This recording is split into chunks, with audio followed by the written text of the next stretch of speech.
క్షేమ గల దేవ మీకు వేలాది వందనాలు స్తోత్రాలు.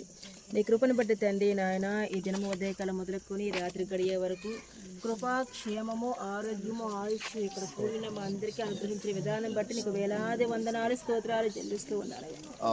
తండ్రి నీకు స్తోత్రము జ్ఞాపకం చేసుకున్నావయ్యా. ఈ దినము తండ్రి మాకు అనుగ్రహించావు నీకు స్తోత్రాలు తండ్రి. ఈ రాత్రికాల సమయంలో ప్రభుపై రామన్నపాలెం గ్రామం నువ్వు ప్రేమించావయ్యా నీకు స్తోత్రాలు చెల్లిస్తూ మీ అందరికీ కూడా క్రిస్మస్ శుభాకాంక్షలు. ఇది క్రిస్మస్ నెల కాదమ్మా, మరి ప్రపంచం అంతటా కూడా క్రిస్మస్ పండుగలు జరుగుతూ ఉంటాయి సంతోషంగా. అయితే మీ పండగ అంటే క్రిస్మస్ అంటే ఒక కానుకమ్మ. క్రిస్మస్ అంటే ఒక కానుకల పండగ. ఎందుకు కానుకల పండగ అని అంటారంటే భూమి మీద ఉన్న మనుషులందరూ కూడా దేవుడి దగ్గర నుంచి వచ్చిన వాళ్ళు. మనందరిన దేవుడి దగ్గర నుంచి వచ్చిన వాళ్ళు ఏం చేశారంటే దేవుడితో బంధాన్ని కోల్పోయాం. దేవుడి దగ్గర వచ్చిన తర్వాత ఇక్కడికి వచ్చి దేవుడితో బంధాన్ని కోల్పోయాం. అయితే బంధాన్ని కోల్పోయినప్పుడు మరలా తిరిగి దేవుడి దగ్గరికి వెళ్ళడానికి బంధం కుదరటం లేదు. ఎలాగా?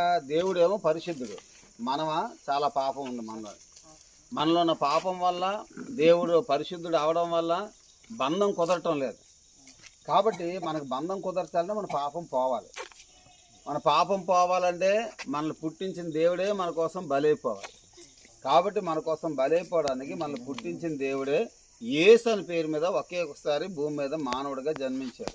ఆ దేవుడేటమ్మా మానవుడుగా తండ్రి తన కుమారుడిని యేసుక్రీస్తు వారిని కానుకగా మనకిచ్చాడు దేవుడు.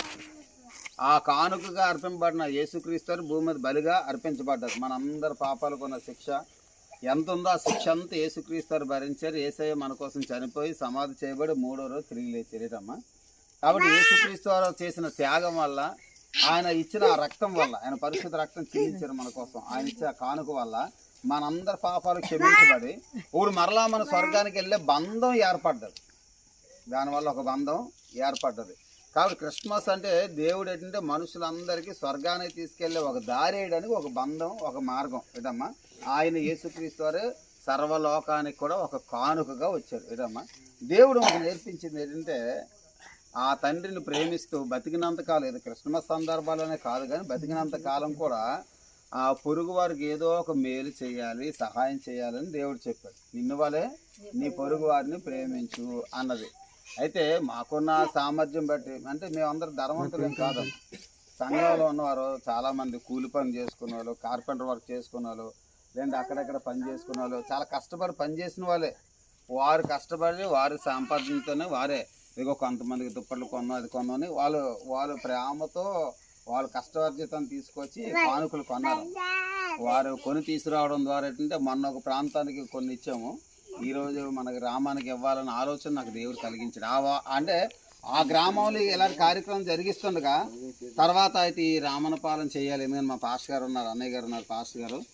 మరి చాలాసార్లు ఇక్కడికి వచ్చాను. మరి నాకు చాలామంది తెలుసు, ఇక్కడ చాలా బంధం ఉన్నది ఏదమ్మా.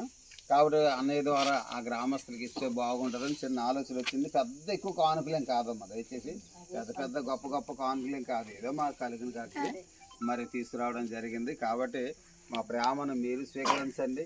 మా ప్రేమ కన్నా దేవుడి ప్రేమ చాలా మధురమైందండి. దేవుడు గొప్పవాడు. ఏదో మేము ఇచ్చే దుప్పటి ఒక నెలకో 2 నెలలకో చిరిగిపోతుంది, కానీ దేవుడు మానవుల కోసం చేసిన ప్రాణ త్యాగం శాశ్వత కాలం ఉంటుందమ్మా. మనల్ని పరలోక రాజ్యాన్ని తీసుకెళ్లేంత వరకు కూడా ఆ ప్రేమ మనతోనే ఉంటది. ఏదమ్మా మళ్ళీ చూడండమ్మా, దుప్పట్లు ఇచ్చి మార్చేయడం మీరు రాలేదమ్మా.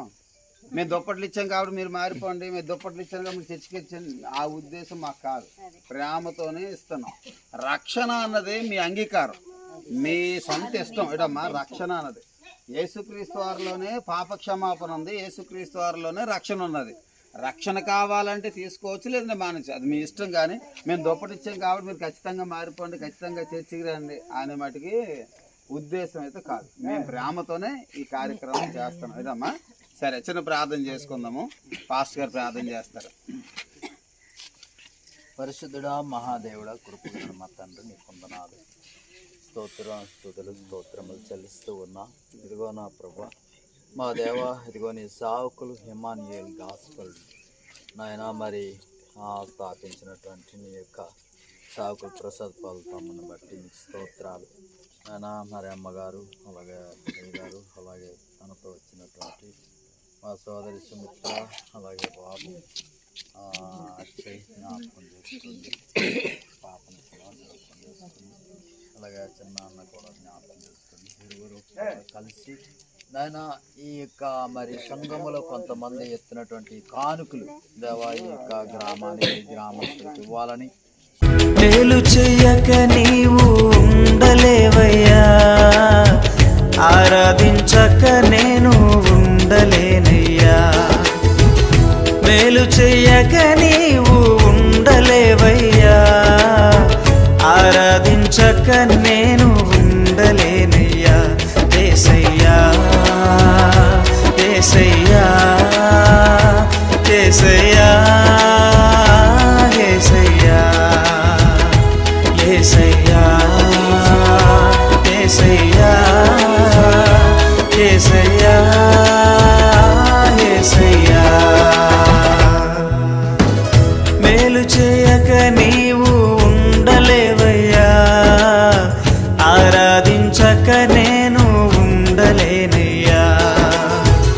మేలు చేయక నీవు ఉండలేవయ్యా, ఆరాధించక నేను ఉండలేనయ్యా.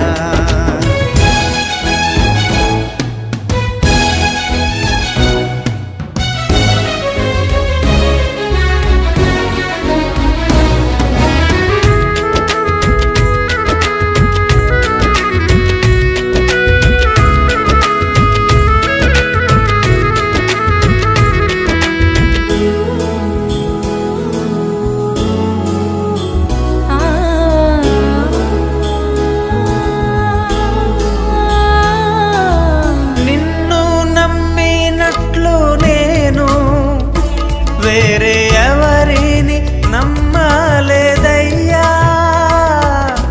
నీకు నాకు మధ్య దూరం తొలగించావు వదిలుండలేక. నిన్ను నమ్మినట్లు నేను వేరే ఎవరిని నమ్మలేదయ్యా. నీకు నాకు మధ్య దూరం తొలగించావు వదిలుండలేక. నా ఆనందం కోరేవాడా, నా ఆశను తీర్చేవాడా. నా ఆనందం కోరేవాడా, నా ఆశను తీర్చేవాడా. క్రియలున్న ప్రేమ నీది,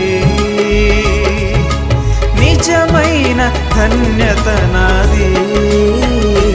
యేసయ్యా యేసయ్యా యేసయ్యా యేసయ్యా యేసయ్యా యేసయ్యా యేసయ్యా యేసయ్యా. మేలు చేయక నీవు ఉండలేవయ్యా, ఆరాధించక నేను ఉండలేనయ్యా. మేలు చేయక నీవు ఉండలేవయ్యా, ఆరాధించక నేను ఉండలేనయ్యా.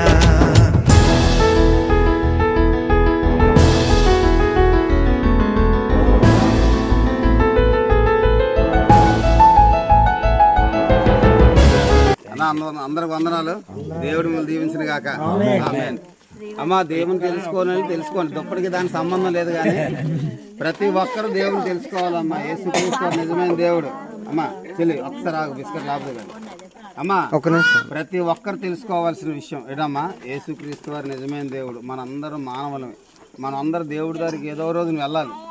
దేవుడి దగ్గర వెళ్ళాలంటే మన పాపం అడ్డుపడుతుంది. దేవుడి దగ్గర వెళ్ళనివ్వకన్నా అడ్డుగా ఉన్న పాపాన్ని తొలగించడానికి దేవుడు మానవుడిగా వచ్చాడు. మనందరం చేసిన తప్పులకి పాపాలు మన శిక్ష యేసుక్రీస్తు వారు భరించారు. యేసయ్య మన కోసం చనిపోయి 3వ రోజు తిరిగి లేచారు. యేసయ్య నమ్ముకున్నప్పుడు మన పాపాలు క్షమించబడి దేవుడిని స్వర్గాన్ని చేరగలుగుతాం. కాబట్టి దేవుడిని తెలుసుకోండమ్మా. ఈ దుప్పట్లు ఇవేం కాదు, కానీ మనకి గొప్ప రక్షణ ఇవ్వడానికి దేవుడే దిగి వచ్చాడు. ఆయన అందరికన్నా గొప్పవాడు. ఆ దేవుడిని తెలుసుకోండి తల్లి. దేవుడు మిమ్మల్ని దీవించిన గాక అని వెళ్ళొస్తాను. ప్రార్థన ఉంది, వెళ్ళొస్తాను.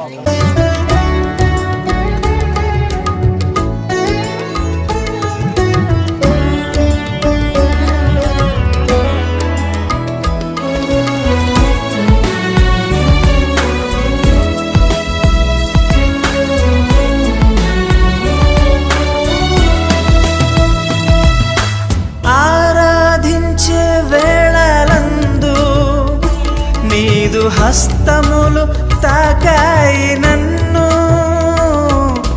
పశ్చాత్తాపము కలిగే నాలో, నేను పాపినని గ్రహించగానే ఆరాధించే వేళలందు నీదు హస్తములు